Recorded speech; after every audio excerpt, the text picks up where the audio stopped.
It may have been an internal Palestinian conflict, but it's one that had major implications on the entire region in general and on Israel in particular. On June 14, 2007, and following a short yet bloody violent campaign, the radical Islamic organization Hamas seized control of the Gaza Strip from the Fatah faction, which ruled since the signing of the Oslo Accords with Israel in the mid-90s. I call on the nationalists and supporters to build a new nation. This is what is next for us.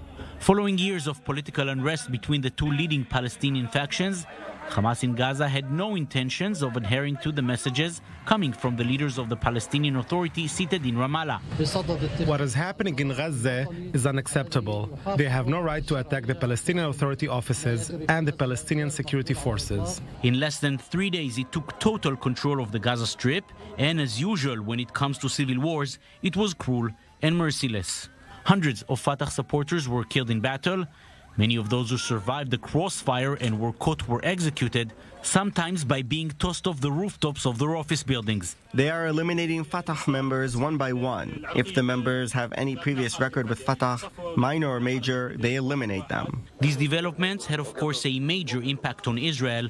Less than 2 years after unilaterally withdrawing from Gaza, it now found radical Islam as its next-door neighbor. The situation in Gaza is dangerous, and the danger is that Hamas will take over and turn Gaza to Hamastan, to a kingdom of thugs, murderers, terrorists, poverty, and despair.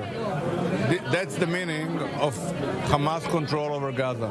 15 years later, and that is exactly the direction Gaza headed. Constant military campaigns with Israel, international aid meant to assist the civilian population ends up funding tunnels and rockets, nearly 50% unemployment, and very long hours of power shortage. This is Gaza in 2022, with no apparent change in sight.